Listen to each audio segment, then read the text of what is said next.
Welcome to Mahima's cooking class. ഇന്നത്തെ വീഡിയോയിൽ പാൽക്കപ്പ എങ്ങനെയാണ് ഉണ്ടാക്കുന്നത് നമുക്ക് കാണാം.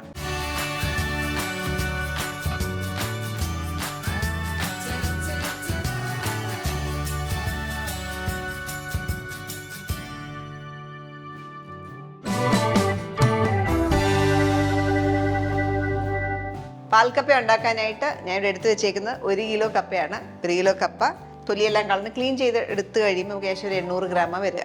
ഇത് നമുക്ക് ആദ്യം വേവിച്ചെടുക്കാം. അപ്പം കപ്പ വേവിക്കാനായിട്ട് കുക്കർ ഉപയോഗിക്കണം എന്നില്ല, സാധാരണ നമ്മൾ കലത്തിലൊക്കെ ഇട്ടും വേവിക്കാം.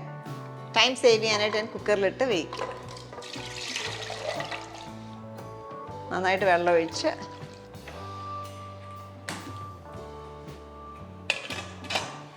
അപ്പോൾ നമ്മൾ കപ്പ വേവിക്കുമ്പോൾ ഓരോ കപ്പയുടെ വേവ് വ്യത്യാസമായിരിക്കും. ഞാൻ ഇവിടെ കുക്ക് ചെയ്യുന്നത് ഹൈ ഫ്ലെയിമിൽ 1 വിസിലാണ് ടൈം നമ്മൾ നോക്കുന്നത്. ഇപ്പോൾ 1 വിസിൽ വന്ന ശേഷം നമ്മൾ ഓഫ് ചെയ്തിട്ടേക്കാണ്. ഇനി പ്രഷർ മൊത്തം പോയി കഴിയുമ്പോൾ നമ്മൾ ഇതിനകത്ത് വെള്ളം ഊറ്റിക്കളയണം. കപ്പ ഊറ്റാൻ നേരത്ത് നമ്മൾ കുറച്ച് ഉപ്പും കൂടെ ഇട്ട ശേഷമാണ് കപ്പ ഊറ്റിയെടുത്തേക്കുന്നത്. ഇവിടെ വെള്ളം എല്ലാം കളഞ്ഞു വെച്ചേക്കാണ്. അപ്പോൾ നമ്മുടെ പാൽക്കപ്പ ഉണ്ടാക്കാനായിട്ടുള്ള ഫസ്റ്റ് സ്റ്റെപ്പ് കഴിഞ്ഞു. അടുത്തായിട്ട് നമുക്ക് വേറൊരു കടായി വെക്കാം. കടായിലേക്ക് ഈ ഉണ്ടാക്കിയേക്കുന്ന കുക്ക് ചെയ്ത് വെച്ചേക്കുന്ന കപ്പ ചേർക്കാം. ഇതിലേക്ക് പാല്, 2-ാം പാലാണ്, 1.5 കപ്പ് 2-ാം പാല് ചേർത്ത് വേവിക്കാം. അപ്പോൾ ഈ 2-ാം പാലിൽ കിടന്ന് ഇനി കപ്പ നന്നായിട്ട് വേവണം, വെന്തിച്ചിട്ട് നന്നായിട്ട് ഉടയണം. അപ്പോൾ 2-ാം പാലിൽ കിടന്ന് ഇവിടെ തിളയ്ക്കുന്ന സമയം കൊണ്ട് നമുക്ക് കുറച്ച് ഇൻഗ്രീഡിയൻസ് ചതച്ചെടുക്കണം.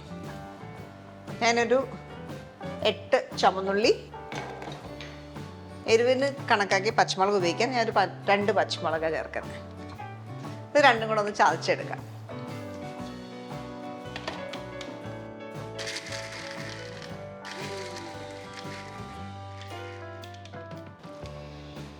ഇതേപോലെ എടുത്തു. ഈ ഒരു മിക്സ്ചർ നമ്മൾ തിളയ്ക്കുന്ന കപ്പയിലേക്ക് ഇടാം. ഇനി ടേസ്റ്റ് ചെയ്ത് നോക്കിയിട്ട് ആവശ്യത്തിന് ഉപ്പും കൂടെ ചേർക്കാം. കുറച്ച് ഉപ്പ് കൂടെ 1/4 ടീസ്പൂൺ ഉപ്പ് കൂടെ ചേർക്കുകയാണ്.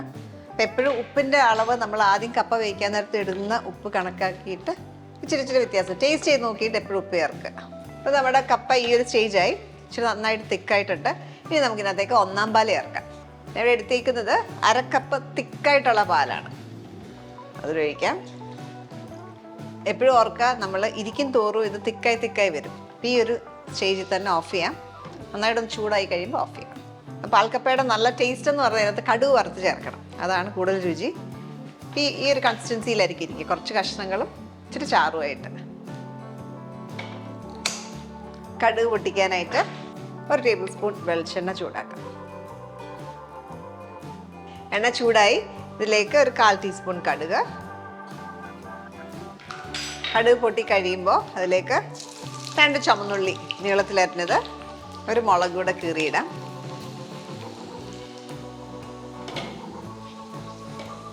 ചുവന്നുള്ളി ഇത് ബ്രൗണായി വരുമ്പോൾ കുറച്ച് കറിവേപ്പിലയും കൂടി ഇടാം.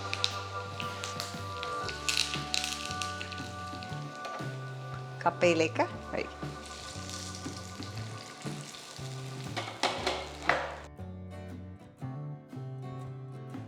നമുക്കൊരു സെർവിങ് ബോളിലേക്ക് മാറ്റാം.